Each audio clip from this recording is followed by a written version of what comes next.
Bonjour à toutes et à tous, bienvenue dans cette nouvelle vidéo. Attendez une seconde, il faut que je vous présente quelqu'un. Bon, certains d'entre vous l'ont déjà rencontré, mais là, regarde Maya.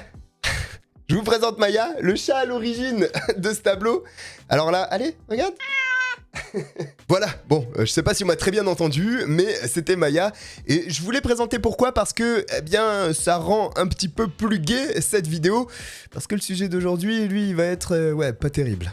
Clairement, je vous le dis d'entrée, si vous n'êtes pas d'humeur, ne regardez pas cette vidéo. Peu importe le watch time, peu importe les vues qu'elle fera. Parce que, à la fin de cette histoire, il y a de fortes chances pour que vous soyez énervé, comme je l'ai été la première fois que je l'ai lu. Bon, et avant d'entrer dans ces événements catastrophiques, eh bien, n'hésitez pas à liker et à vous abonner en activant la petite cloche pour ne pas manquer la suite des vidéos à venir. Et je tenais également à remercier toutes les nouvelles personnes qui sont arrivées, puisque la chaîne, si vous étiez là depuis un petit moment, vous avez remarqué qu'elle a évolué et très fortement. Et donc, merci à vous, et on tarde pas plus, on rentre dans le récit horrifique, c'est parti.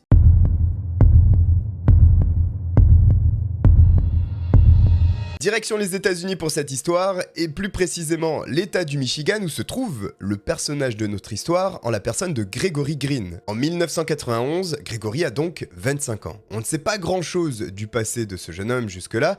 En revanche, certains traits de caractère font penser que l'enfance de Gregory n'a pas été très tendre. Car même s'il semblerait qu'il allait régulièrement à l'église, qu'il priait tous les dimanches à la messe, eh bien, il a un comportement très violent, et il est également très possessif avec les petites amies qu'il a. Et cela va même beaucoup plus loin, parce que Gregory a le désir de contrôler la vie de la personne avec qui il est. Et c'est exactement ce que ressent Tonya Green, sa femme qu'il a épousée quelques années auparavant: jalousie, contrôle et violence. Pourtant, la relation entre Tonya et Gregory semblait somme toute normale à ses débuts.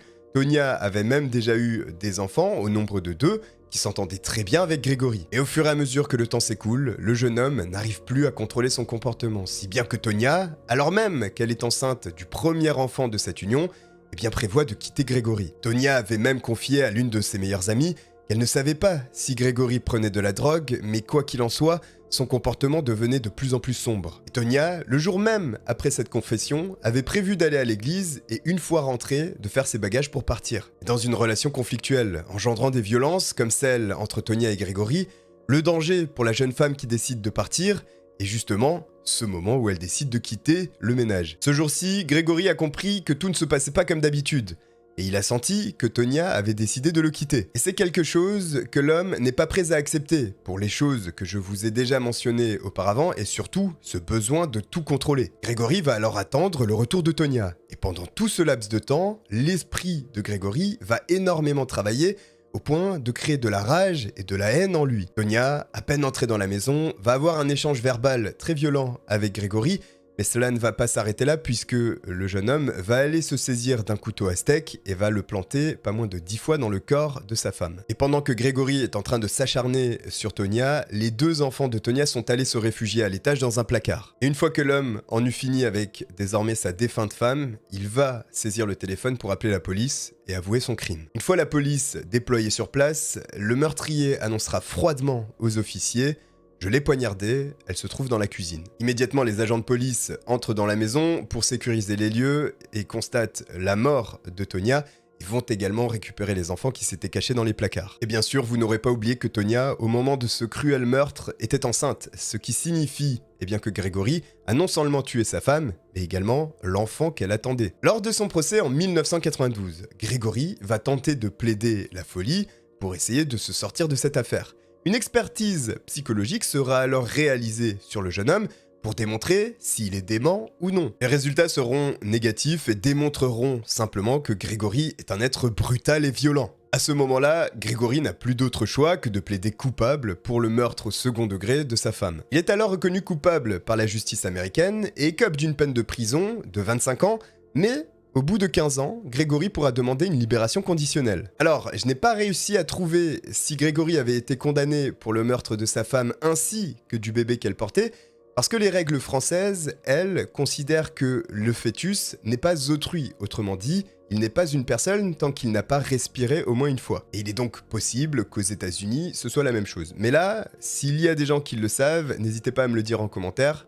Je n'ai pas réussi à trouver la réponse. La libération conditionnelle sera refusée à plusieurs reprises à Gregory, notamment parce que les comportements dont il a fait preuve lorsqu'il l'a demandé mettait en doute le fait qu'il avait réellement regretté son geste. Ce sont là d'ailleurs les conclusions de la commission des libérations conditionnelles qui expliquent qu'il fait preuve que de peu d'émotions, de peu de remords et quasiment aucune empathie. Alors même qu'on le rappelle, il a tué la femme avec qui il vivait depuis plusieurs années et l'enfant qu'ils attendaient, sans aucun remords apparemment. Mais ce n'est là que le début de la folie de Grégory. Durant toutes ces années en prison, Grégory va se convaincre que s'il se retrouve là, c'est à cause des mauvais traitements de sa femme. Et pour obtenir cette libération conditionnelle, il va utiliser une toute autre stratégie. Il va expliquer qu'il a compris le crime qu'il avait commis et il va le mettre sur l'immaturité au moment où il l'a réalisé. Et surtout, il va expliquer qu'il s'est tourné vers Dieu. Bon, bien entendu, tout ceci, toujours sans aucun remords. Mais vous le savez, Dieu aux États-Unis a une grande place, au point que cela puisse devenir un réel argument pour une libération conditionnelle. Et c'est vrai que Grégory s'intéresse de plus en plus profondément à la religion, et il faut le coupler avec un autre élément très important, le fait que c'est un prisonnier exemplaire. La commission des libérations conditionnelles ne va pas immédiatement libérer Grégory, mais elle va commencer à tendre l'oreille, notamment sur ce qu'il va expliquer. Et en plus de ça, il y a un poids conséquent qui va venir favoriser le dossier de Grégory. Ce poids s'appelle Fred Harris, qui est un pasteur dans la ville de Détroit. Et au vu de la nouvelle implication de Grégory dans la religion, Fred Harris va prôner sa libération en expliquant que tout le monde a droit à une deuxième chance. Tous ces éléments combinés vont faire que Grégory Green, en 2008, va obtenir une libération conditionnelle. Grégory aura alors réalisé 16 ans d'emprisonnement, mais même si cette libération conditionnelle n'avait pas eu lieu en 2008, en 2012, il aurait atteint le maximum de sa peine. Et oui, certains d'entre vous auront fait le calcul, en 2012, cela n'aurait pas fait 25 ans, mais puisqu'il s'était bien comporté, eh bien, sa peine avait été réduite au fur et à mesure puisqu'il avait travaillé dans la prison, il avait rendu des services, ce genre de choses. Et aux États-Unis, ça permet de réduire un peu les peines. Grégory Green est alors désormais un homme libre et il va retourner s'installer chez sa mère. Et durant les 2 années de conditionnel, eh bien, il n'y aura absolument rien à signaler, tout sera calme. Et une première chose qui pourrait porter à réflexion, c'est qu'après seulement 2 ans de contrôle, un homme qui certes a purgé une peine de prison de 16 ans, mais qui, auparavant, avait tué sa femme de sang-froid portant son enfant, eh bien, est libre totalement. Enfin libéré de toutes les contraintes liées à sa précédente peine, Grégory va épouser sa seconde femme, Phis Harris Green, qui a 39 ans. Et là, vous avez fait immédiatement le lien. Le nom Harris vous dit quelque chose, puisque c'est le même que celui du pasteur de Détroit, qui a milité pour libérer Grégory. Eh bien oui, Phis Harris est sa fille, et elle a décidé, en toute connaissance de cause, d'épouser Grégory. Et vous allez voir que cette décision ne sera pas sans conséquence. Alors, je sais que ce que fait Phis, se marier avec un ancien criminel et surtout un assassin qui a tué de sang-froid sa femme, enceinte qui plus est, va faire réagir dans les commentaires. Et c'est vrai, on pourrait s'interroger sur la raison qui a poussé Phis à épouser cet homme. Et à mon goût, il y en a plusieurs, et qu'on ne pourrait pas critiquer, qu'on ne pourrait peut-être même pas comprendre. Effectivement, il y a cet aspect de seconde chance, puisque le pasteur a milité pour ça, et sa fille, qui très certainement partage ses croyances, peut-être a penché pour cet aspect qui l'a fait épouser Grégory. Il y a une autre piste, c'est celle que certaines femmes ou certains hommes, eh bien, éprouvent un attrait particulier pour d'anciens criminels. Cela peut dépasser certains d'entre nous, peut-être la majorité, néanmoins, eh bien, l'amour étant ce qu'il est, on pourrait peut-être ne pas comprendre là où ça semble logique pour ces personnes. Même si bon, là, elle va le payer très cher. Mais il faut dire que dans un premier temps, si l'on regarde les faits, eh bien, cela a tendance à donner raison à Phis. Puisque même si elle a déjà eu 2 enfants d'une relation précédente, prénommés Chadney et Kara, elle en aura 2 supplémentaires avec Grégory, prénommés Coy et Kaylee. Chadney et Kara sont les plus âgés, puisqu'ils ont 19 et 17 ans, alors que Coy et Kaylee ont 5 et 4 ans. Et finalement, ils forment une famille tous ensemble, une famille normale et qui semble heureuse pendant 6 années. Bon, en réalité, à la moitié de cette relation, à peu près à 3-4 ans, le naturel de Grégory va revenir.